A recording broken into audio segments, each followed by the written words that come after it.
செய்வேன். எனது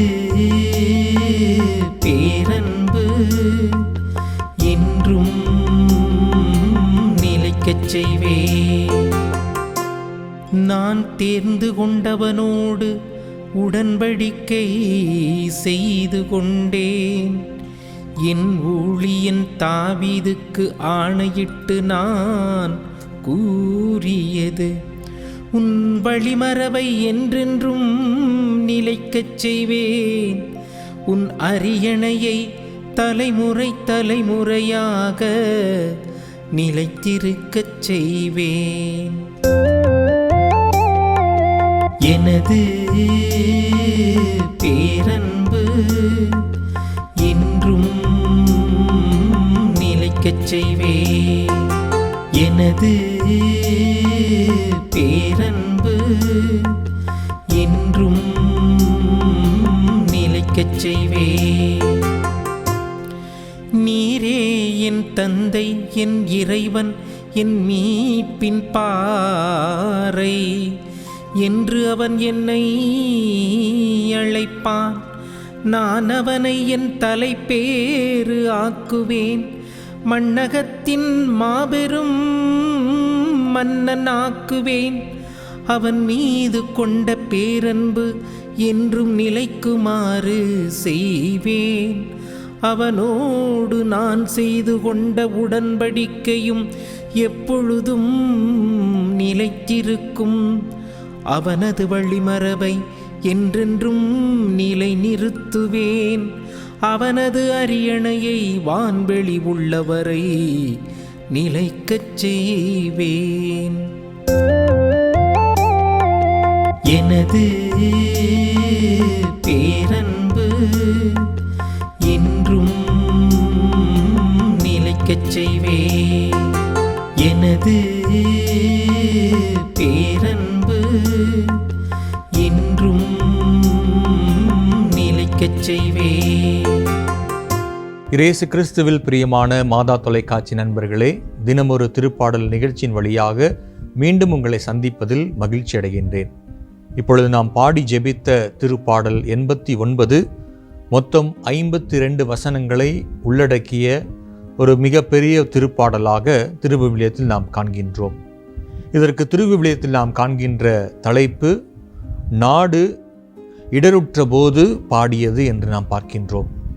இன்றைய நமது தியானத்திற்காக நாம் எடுத்துக்கொண்ட இந்த பகுதி, இந்த திருப்பாடலினுடைய மைய பகுதியாக கடவுள் தாவீதுக்கு அளித்த வாக்குறுதி என்கின்ற தலைப்பிலே நாம் பார்க்கின்றோம்.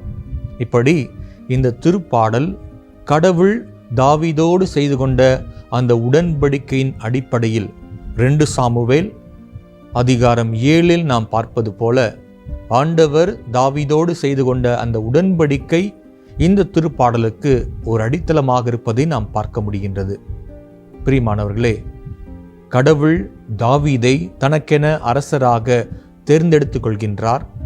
அந்த தாவீதோடு கடவுள் உடன்படிக்கை செய்து கொள்வேன் என்கின்ற வாக்குறுதியை கொடுத்தார். அதை நிறைவேற்றுகின்றவராகவும் பல நிலைகளிலே தாவீது அந்த உடன்படிக்கையை பாவத்தினால் மீறிய பொழுதும், கடவுளுடைய கட்டளையை மீறிய பொழுதும், கடவுள் தாவீதோடு கொண்டிருந்த அந்த உடன்படிக்கையை மீறாதவராக, அந்த உடன்படிக்கையை என்றும் நினைவில் கொண்டிருப்பவராக அவர் செயல்பட்டார். அந்த உடன்படிக்கையை அவர் காப்பாற்றினார்.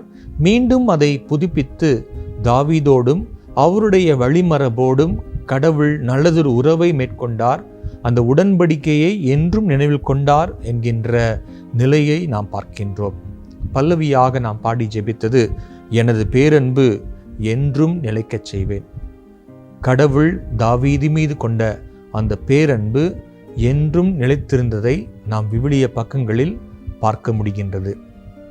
இப்படி கடவுள் தாவீதோடு செய்து கொண்ட உடன்படிக்கையினால் தாவீது கடவுளோடு ஒரு தனிப்பட்ட உறவு நிலையை மேற்கொண்டார் என்கின்ற அந்த சிந்தனையை இந்த திருப்பாடல் வரிகளில் நாம் பார்க்கின்றோம். ஏனென்றால் என்றும் உள்ள தந்தை, எனது மீட்பின் பாறை என்று தாவீது கடவுளை அழைக்கின்றார். இப்படி இந்த பெயர்கள் எல்லாம் தாவீது கடவுளோடு கொண்டிருந்த அந்த தனிப்பட்ட உறவை வெளிப்படுத்துகின்றதாக நாம் பார்க்கின்றோம். அந்த உடன்படிக்கையின் காரணமாக அந்த உறவு வளர்க்கப்பட்டது.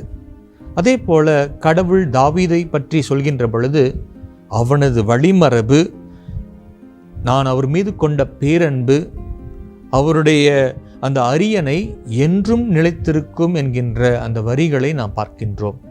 இப்படி தாவீதினுடைய அரியணை என்றும் நிலைத்து நிற்பதாக, அவர் மீது கொண்ட பேரன்பு என்றும் மாறாததாக கடவுள் தனது உடன்படிக்கையை தாவீதோடு செய்து அதை வாழ்ந்து காட்டியதாக நாம் பார்க்கின்றோம். இப்படி இந்த உடன்படிக்கை எல்லாம் கடவுள் தாவீதோடு செய்தார்.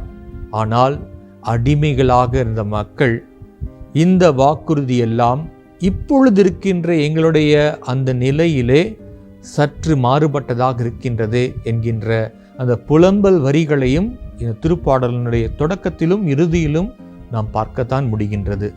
ஆனாலும் கடவுள் கொண்டிருந்த அந்த வாக்குறுதி என்றுமே நிலைத்திருப்பதாக, அதை புதுப்பிப்பவராக கடவுள் இருக்கின்றார் என்கின்ற நம்பிக்கை செய்துதான் இந்த தாவீதோடு அவர் செய்து கொண்ட அந்த உடன்படிக்கை நினைவுறுத்துவதாக, மக்களுக்கு இந்த துன்பங்கள் கஷ்டங்கள் எல்லாம் மாறும். ஏனென்றால் கடவுள் உங்களை தனது சொந்த மக்கள் என தேர்ந்து கொண்டார். தாவீதோடு உடன்படிக்கை செய்து கொண்டவர் உங்களை கைவிட மாட்டார் என்கின்ற நம்பிக்கை செய்தியை தருவதாக நாம் பார்க்கின்றோம். இப்படி கடவுளது உடன்படிக்கையை மீண்டும் மீண்டும் வலியுறுத்துகின்ற இந்த திருப்பாடல், கடவுள் நம்மோடும் செய்து கொண்டிருக்கின்ற அந்த உடன்படிக்கையை நினைவில் கொள்ள, தாவீதோடு கொண்ட அந்த உடன்படிக்கையை கடவுள் நினைவில் கொண்டிருப்பது போல, அவர் மீது கொண்ட பேரன்பு என்றும் நிலைத்திருப்பது போல நம்மீதும் கடவுள் அன்பு கொண்டுள்ளார்.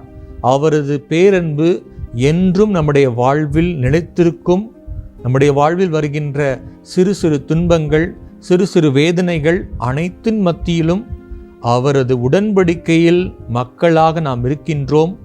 அவர் நமக்கு கடவுளாக இருக்கின்றார், நாம் அவருக்கு மக்களாக இருக்க வேண்டும் என்கின்ற அந்த சிந்தனையை இந்த திருப்பாடல் வரிகள் நமக்கு தருகின்றது.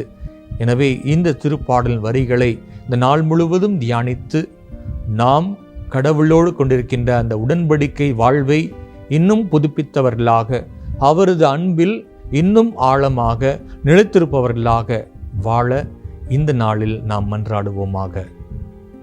எங்களை நாளும் நேசித்து வழிநடத்துகின்ற ஆண்டவரே, இந்த அருமையான நாளுக்காக நன்றி கூறுகின்றோம். தாவீதோடு நீர் செய்து கொண்ட உடன்படிக்கை, அவர் மீது கொண்டிருந்த அந்த பேரன்பு என்றும் நிலைத்திருப்பது போல, எங்களோடும் நீர் கொண்டிருக்கின்ற அந்த உடன்படிக்கை வாழ்வு எங்களுக்கு புத்துணர்வை தருவதாக, நாங்கள் என்றும் உம்முடைய அன்பிலே நிலைத்திருப்பவர்களாக வாழ எங்களுக்கு அது துணை செய்வதாக எங்கள் ஆண்டவராகிய கிறிஸ்து வழியாக மன்றாடுகின்றோம். ஆமேன்.